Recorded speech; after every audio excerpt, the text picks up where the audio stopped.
असां पंहिंजूं यादगिरियूं सलियूं। कौड़ल कुर्बदार जंहिंजो नालो मुतज़ाद मूंखे लॻंदो आहे ऐं मां हुनखे हमेशह चवंदो आहियां त या त कौड़ल हुजे या त कुर्बदार हुजे, छाकाणि त इहे ॿई शयूं गॾु कीअं ठहंदियूं।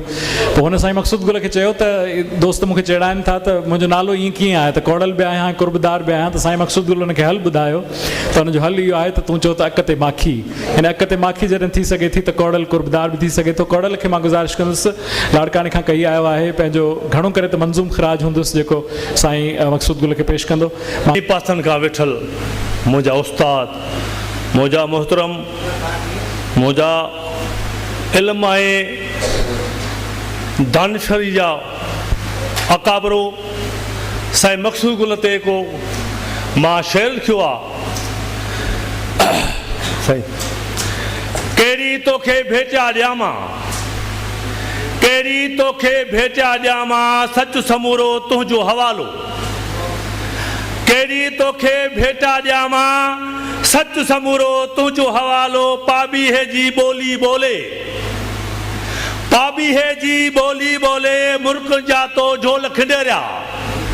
मोतिया मुगरा राबेली गुल, वास वठां इन फलवारनि मां, भाग भलेरा तुंहिंजा तोहफ़ा। सारी सिंध में तुंहिंजा गुफ़्ता, तुंहिंजे अंदरि मुर्कनि पिया था। मीराबाई जा गीत अनोखा, मीराबाई जा गीत अनोखा।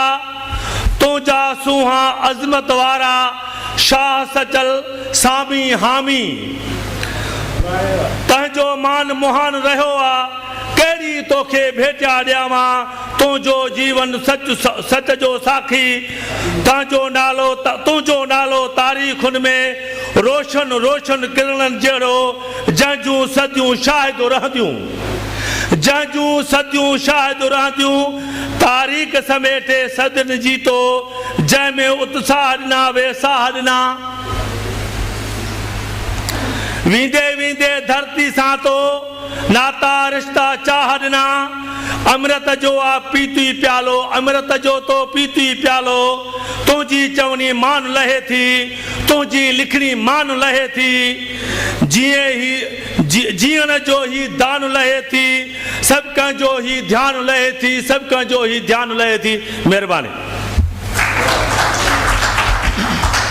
वॾी महिरबानी।